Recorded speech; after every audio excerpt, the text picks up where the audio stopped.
Kumusta mga brad? Isa nga po ngayon sa inaabangan ng mga tao pagdating sa scooter na abot kaya na medyo gaya-gaya. Wala iba kundi itong Euro Griffin 205. So bali ito na nga po yung upgraded version ni Euro Griffin 180i na kamukha nga po ni Yamaha Aerox na sinasabi nga po nila mas malakas pa sa tunay na Aerox. Yun nga po yung claim nila. Paano na lang kaya itong upgraded version? Kasi nga malaki na yung makina niya, panigurado mas mabilis talaga to. Mabilis masira. Hindi, joke lang. Kung matatandaan nga po ninyo noong mga nakaraang buwan lamang, pinakita na po nila ito doon sa ginanap na motorcycle show na talaga naman pong hinangaan ng marami. Mga 3, 4, ganun. Pero hindi pa po nila ito official na nilabas kasi hindi pa nila sinasabi yung specs at hindi din po nila sinasabi or hindi nila sinabi yung price. Baka may gagawin pa silang mekos-mekos. Corruption is not bad, sabi ng mga kawatan. Pero alam nyo ba na doon nga po sa bansang Malaysia, nilabas na nga po siya noong mga nakaraang linggo lamang. At kung yung kulay nga po na ipinakita dito sa atin ay kombinasyon ng black at red, doon sa kanila pinakita na nila yung lahat ng kulay na talaga nga namang ampopogi. Pero yung pinakita din naman nila dito, ang ganda, ang kinis ng pintura. Maganda yung pagkakapintura niya.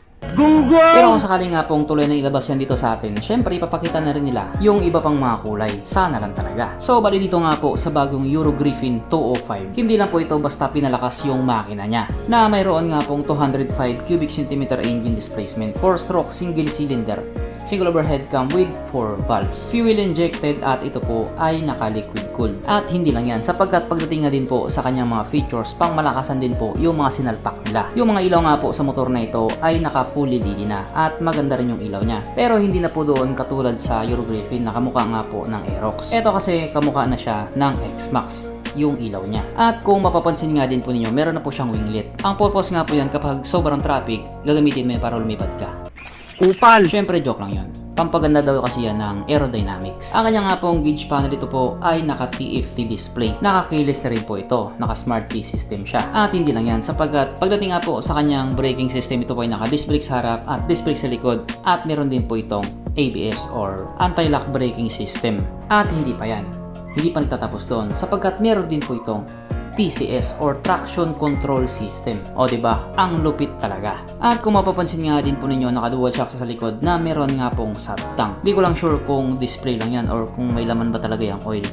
Sana oil. At kung mapapansin nyo nga din po sa may bandang harapan, mayroon po itong camera. Yes po, may sarili po itong dashcam. Halos nga po karamihan sa mga bagong motor ngayon na galing China, may mga camera na talaga. Kung yung mga Japanese brand nga po nagtitipid pagdating sa pagsalpak ng mga features, yung China po hindi. China lang malakas. Pero dito nga po ako medyo naguluhan kasi sa sobrang panggagaya nga po nila, pati yung pangalan na hindi pwedeng isama, na isama nila. Dito kasi sa may airbox niya, may nakalagay pong YECVT. Na ang ibig nga pong sabihin niyan ay Yamaha Electric Continuously Variable Transmission. Na yan nga po yung mga bagong mekanismo na nilagay nila sa mga motor nila ngayon katulad sa Aerox, pati yung sa NMAX, yung sa mga special edition lang. Pero kung sakali naman pong meron siyang ganong klaseng features, dapat sana ibang pangalan ay nilagay nila. Euro naman siya, hindi naman siya Yamaha. Kung sa bagay, yung ibang motor nga din nila may ESP Plus eh. Ang nangyayari nga po dito, parang nangopya ka lang sa classmate mo, pati pangalan niya, nakopya mo.